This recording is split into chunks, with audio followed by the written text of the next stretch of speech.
Gauge came in this morning 2.2% in August. That was lower than expected, and all three indices earlier were higher and mixed right now, but of course still higher very much for the week and the month. You do have the Dow as well hitting another record high. Joining us now with all of this, David Stryzewski, CEO of Sound Planning Group. So with some of this inflation data, I'm curious if 50 basis point cuts are the new 25. Well, great question. Kind of an interesting time to be, rolling out the very first cuts here at 50 basis points. So, the Fed's pricing in, the next couple of times they're getting together that, 0.25, maybe 50 basis points. I don't think they can do higher than a quarter point, though, because we've got to keep our treasuries high enough that they're still attractive for people to buy.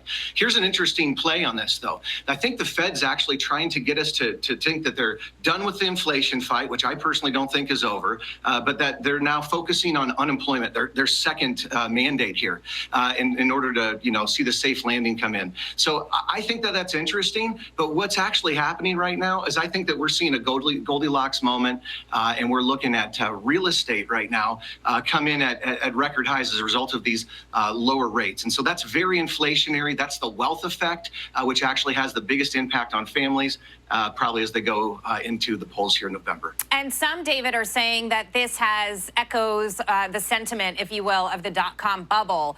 And we're seeing an interesting stat, which is that the S&P is flirting with this level. It's an accomplishment we haven't seen since that time when the NASDAQ crashed or leading up to it, but rising roughly 20% or more during 2 consecutive calendar years. I hear that, and then, I pause a little bit. At the same time, I compared this to what we saw then. There are a lot of things that are different. These companies weathered the storm of rates rising. They've got cash on their balance sheets. They're making profits. They're not in debt like many of those companies were. And they've got trajectory going forward. So how do you think this plays out? Okay, so the S&P 500 is more concentrated right now in fewer positions than at any other time in history. And so we've seen the market run and rally. That's amazing. And you're right. Having a 20% over 2 years is an exceptional rate of return. But what happens right now is that we find ourselves in this place where, I don't know, are things really as good as we think that they are? I think the market's priced to perfection. And if you think that any of the indicators that I guess historically have told the truth, like the Buffett indicator or the Shiller PE ratio, they would speak to us that we are massively overvalued right now.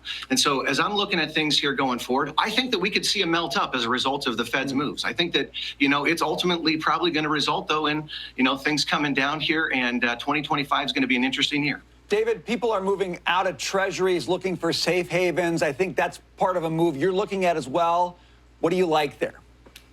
Okay, so as we're looking at, the world saying, hey, I got to put today's dollars in something that buys tomorrow's commodities and whatever we need to build our nations. I got a couple of names here for you. One is Hecla Mining. Now, the reason why I like Hecla Mining is because I believe that silver is poised right now to just really take off and go here through the end of the year. So I'm expecting silver to get up to about $40, $50. Hecla's a North American miner. That's one of the biggest, one of the oldest. They're innovators. They're going to find a lot of great opportunities here, especially with AI. And I think that they're positioned extremely well here going forward. So we own them.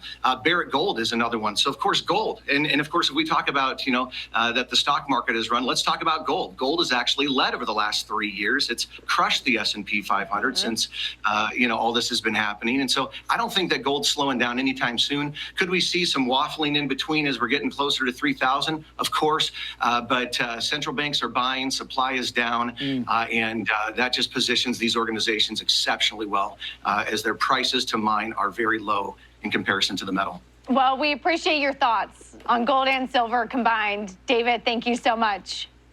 Appreciate you. Thank you.